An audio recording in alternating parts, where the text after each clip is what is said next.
So, hello everybody and welcome to the Entrepreneurial Conversation. Over the next few weeks, we're obviously having some amazing entrepreneurs on these series, and I'm sure you've seen a couple of them already. And it's really about them bringing their magic to inspire us, to give us insights about how they have grown phenomenal businesses. And today we're very, very honored to have Mr. Steve Coulson. Hi, Steve. Hi, pleased to be here. It's lovely to have you on board here. And let me just read you a few points about Steve. I mean, it really does blow your mind.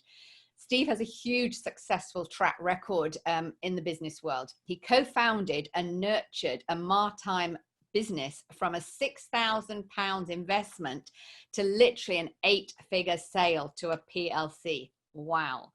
You know, additionally to that, he's a co-founder of the current business that he runs of a commercial drone business, which we know is hugely innovative, that has achieved 100% growth. Just listen to this, 100% growth every year since its inception in 2016. I mean, that is really, really fantastic.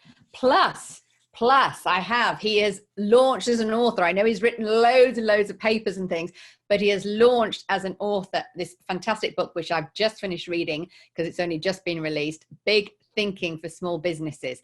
And I'm sure, Steve, you'll give us a few little references in that as well, which everybody, by the way, you can find on Amazon. Really worth a read. And I think there's a special deal on it at the moment on the Kindle version. So let's kick off and get started. So I truly believe, as you know, there's success leaves clues. There are winning formulas in business. And I'd love you, Steve, to just share about 3 insights, what you believe has been part of your success growing the businesses. I think one thing that I think I do reference in my book, but is that, hard work beats talent every time. I wouldn't in any way say I'm the most talented person in the world, but what I do is I work hard and consistently at being a success. And I think so many talented people let themselves down by just not having that work ethic. And that doesn't mean grinding 20 hours a day every day. It's about consistent doing the right things, but being committed to it, and being consistent but robust in what you're doing, and just not taking your eye off your final end point. Begin with the end in mind is taken from another book. It is very much my mantra. I think having focus on why you're doing something as well. Very important. And I think that also comes down to strategy and having a vision and a mission. I thought when I was young that it was all American rubbish. To be honest, you heard people talking about vision, mission, but the analogy for me has always been that after I've realised this is so important, is you would never get in a car and just drive aimlessly and then end up at, well, maybe you would, but not on a day, on a normal basis. If you were going to, let's say, you were going from Aberdeen to London in a car, you'd need a mission. You would need a mission plan. Yeah. Are you going to start with a full tank of petrol? Where are you going to stop? Are you going to share the driving? And I think that quite often businesses just meander. And because they don't know what they want or where to get to, and they don't know what success looks like. So for me, that consistent, doing the right things consistently. And I think as the third point will be, for me, the revelation for me was getting up early and starting your day early and having a routine to your day, so you can do the good stuff, the important, non-urgent stuff on a consistent basis.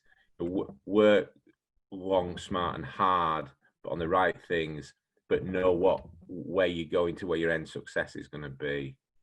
Absolutely. As I say, I work with you and your business partner. We have done for a few years now, and vision is very much part of the DNA of your businesses. I absolutely agree with that. But also, you and I know that early morning rituals set you up for success. and set up Yeah. your energy for the whole day to be able to motor through, to use your motorway analogy, you know, to Yeah. achieve success. That's what it's all about. You've got to have the blueprint. You've got to have the plan. I totally agree with that. You know, the other thing I think that successful people think differently and they do different things than Joe Average. Now, there's nothing wrong with being Joe Average. I'm Joe Average. You're Joe Average. We're normal people. But I truly believe that the thinking can be different and the doing can be different. So what would you say to the values, your virtues stroke values, that you live your life by in work and in life? I think a big value for me is growth, is having a growth mindset and realizing that you don't know everything and you're learning every day. And I just take it back to, I think, maybe 17 years ago when we were 3 years into the business and we had a lot of success, but we were fairly lucky as well with that success and thinking I didn't need to learn. And I think when I got to 2008 and when the bottom fell out of the last time the bottom fell out of the world, Yes, I yes. found that, you know, I didn't have a growth mindset. I wasn't learning. I wasn't progressing. So I think growth is massively important. You learn so much from other people and other people's experiences, and you know, read books, listen to podcasts, listen to audiobooks. The other one is it having integrity in what you're doing. Again, taken from this from another book, which is the 7 Traits of Highly Effective People, is begin with Great. win-win. Win-win in, you know, and I think if you think win-win and you know you've got integrity in what you do, the universe does pay you back. Yes. I don't want to live my life, you know, trying to screw somebody over. And I think if I'm thinking about a third one, this is going to sound maybe a bit corny, but being kind. Being Not at kind all corny. makes a lot of difference. You know, Susie, when I talked about being prepared and having a mission plan. Sorry, I'm just plugging in my laptop before it goes off. I didn't start with a laptop plugged in, so there you go. Don't Always worry. learning. This is a chat and a conversation, and we have, you know, this is not normal circumstances. We're all working from home, you know, and we're normal people, Steve. I want people to know that we're normal people, that entrepreneurism comes from normality, being raw, being real, being genuine, Yeah. and authentic. Like you said, your values are amazing. Be kind is so important. So important, you know, give people the time of day, be courteous, be respectful, all those things go with it. Yeah. I heard I think is it Steve Wozniak once said what was one of his values is be the kindest person in the room. Wonderful. And I think it does come back. Yeah. And so, you know, not that you do it for that reason, but you know, what a nice way to be able to actually run your life and actually run your business as well. Totally. And I know you guys run your businesses very much like that. I feel that when I come in, I feel the energy of the realness and the authentic, and everybody wants to help. And it is so heartwarming. It really is. So the other question I wanted to say, you know, I believe in something called a circle of genius, a peer group, if you will. You believe in it too. And people that you said earlier, people that we can draw upon on resources, and people who can touch our lives with some business genius or some life insights, whatever it is. We've been working together now a while. What 2 things do you feel that I have helped you in your business, either or in life? What are 2 things that I've added value to your life? I think so many things, Susie, but I'm just trying to pick 2 of those things out. I think one thing is and obviously when I first started seeing you, was it being about 7 years ago? Yep, something like that. Yeah. I think one thing that immediately springs out is that everybody has their, you know, their own innate genius. It's finding what your genius is and realizing not to beat yourself up about what is not in your flow and you're not great at. But not everybody can be great at everything. And why would you want to be? And double down on what is your inherent genius. The stuff I'm not good at vastly outweighs the stuff I'm good at, but realizing that the stuff I'm good at, if I double down on that, I can do my part to make our organization a success, family a success, etc. So there's that. I think also, because I'm my biggest critic, I think it's being comfortable with myself and my own skin, and not beating myself up all the time for things that I might not have done, or comparing yourself to somebody who might be a couple of steps ahead in a different direction. I think that maybe doesn't sound immediately like this is a business thing, but in essence, that's the whole building blocks, the foundations of anything. If you don't work on yourself first, then nothing else works. It's putting your own oxygen mask on a plane, when we used to go on planes, before a child's. And I think that to me was, work on yourself, make yourself okay, make yourself happy. Then you can work on your business, but work on friends and family as well to make their lives better. So yeah, you're right. We've worked together on personal stuff. That's one of what I believe when I go into work with business entrepreneurs, CEOs, business owners, whatever it is. It is about, we have to feel in our right energy, our right space. As you said, play to our strengths. We've all got weaknesses, me included. Why do you want to even focus on them? You want to play to your strengths, because that's adding value to your business, your life, your family, and all the things that matter that you and I have spoken for many, many hours about. And it does start with, we've got to be our own first best person. We really have, and put our own oxygen mask in. I like the metaphor. It's so important, because you and I have done professional development, a lot of, reading books, listening to podcasts and everything like that. And I'm privileged to be an elite trainer with Tony Robbins. I've worked with Robin Sharma, Brené Brown, and people like that. We pick a few golden nuggets from everybody, and it helps us to put the pieces together. But like you, it's an ongoing journey of professional development. You never, how can you ever know enough? Never know. How would you ever want to just say, I don't want to learn anymore? That's what we are as human beings.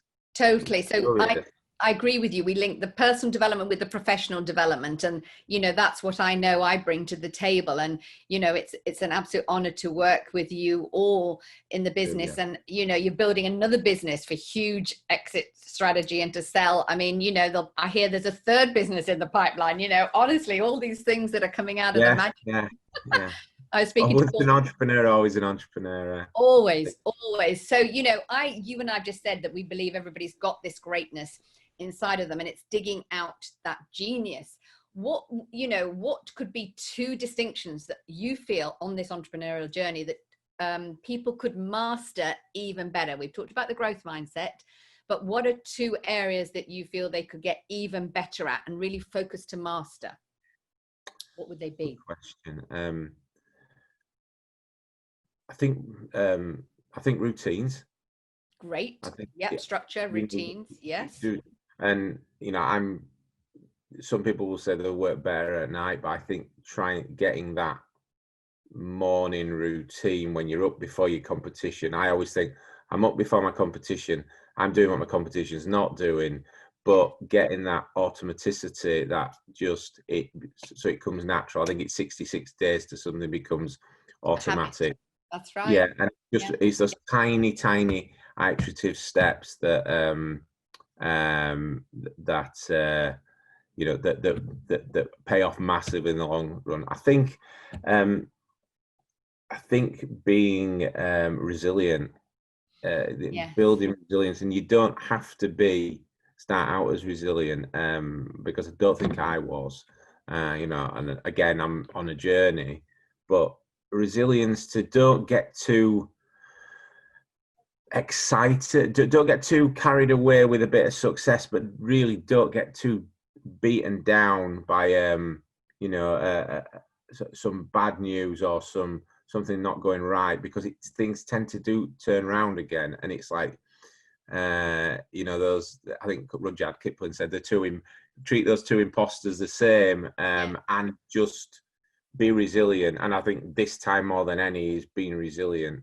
It's terrible what's happened, but you can see it as an opportunity that if you can get your business right now, and make it work now, then you're gonna fly afterwards. And that's resilience talking. Totally. That the world's falling apart. My God, my business has had it. And yes, it's tough, but if you come at it from a resilience angle, this is the time to really show your true mettle. I think I absolutely agree with you. Huge businesses have grown through challenging times. We know that, Apple, airlines, all of the above.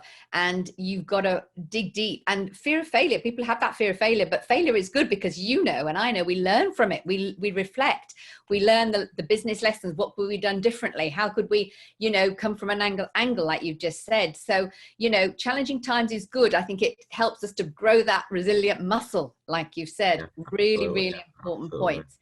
Very, very important. Now, you mentioned a book there. And I was always going to say, there's a great book called Don't Sweat the Small Stuff by Richard Coulson.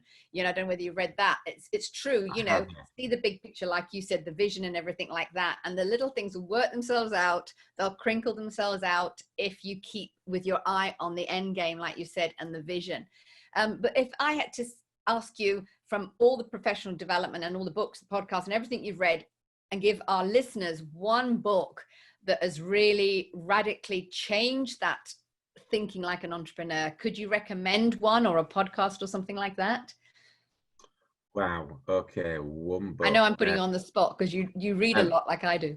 Right. Okay. Well, I can say it in this way. I can start with this way. And the book that changed it for me is not particularly, I wouldn't say so much as an entrepreneur's book, but the way it made me start thinking differently was Good to Great by Jim Collins. Jim Collins, brilliant book. Yes.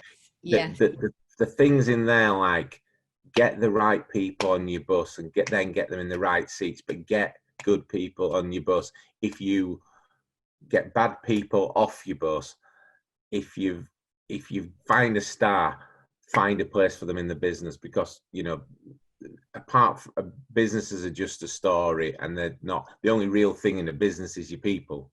Yeah. And I think that's of one of many things that's in Good to Great, but for me that resonated. It's like, get great people. And even sometimes you might find an amazing person and think, well, I don't have a role for them at the moment, but get them into your business and they'll find you and they will find something that they can push the business forward. Totally. Podcasts, I think a good general one is Disruptive Entrepreneur, by Rob Moore, which I know Rob. I think also, I like the Robin Sharma for his mindset, heart set, soul type methodology. They're great. Mastery sessions as podcasts. But my God, there's so much out there just to. I think autobiographies are also really, really good on business people. And one that really I loved reading. It took me on a real journey was Shoe Dog. Oh, just about to say exactly the same about Nike. Fantastic. Phil, what's his name? Phil Knight. Brilliant. I thought that was amazing, and because he's so real. You can tell he's down to earth. Yes. He's a billionaire, a multi-billionaire, but he's a down to earth guy, and he's gone through all these trials and tribulations that we do. And I think that is. Everybody must read that book. I read it about a year ago, and what really amazed me about him in that book is it took so many years, him working with those Japanese companies to get a better shoe. Then he wanted to get that shoe better. Then he wanted to get that shoe better. And the investment and the energy and the blood, sweat and tears, the business lessons and the resilience, talk about resilience earlier in that book is incredible. So that is a great shout out. So everybody go and get that book too and read it. Yeah. Steve recommended that to me, Susie. Did I really? I can't remember that. But it was good, you know, because it's recommended by me. You and I know we do our business with referrals, you know, and obviously we want to pay it forward. That's part of our philosophies and our values. So we're coming to the end now, Steve. I've really enjoyed our chat, but how can people contact you? I know they can contact you on Amazon through your book, but is there an email, or is there a shout out somewhere different that they can get in touch with? I don't have a personal website, but you can email me at SC for Steve Coulson at Copters. And you're wearing no other side. That's on coptrz.com. And you know, our website is copters.com. But please, feel free. And I'm on LinkedIn. You'll find me on LinkedIn. But please feel free to link in, to, you know, to reach out, and you'll pass it forward. Totally. Well, thank you so much. You are entrepreneurial. I'm delighted to call you a friend as well as a client, and, you know, keep weaving your magic, and I am sure we'll do some more of these series somewhere along the line. But anyway, till then, take care, and keep being awesome. Okay. Thank you. You too. Take care, Steve. Bye.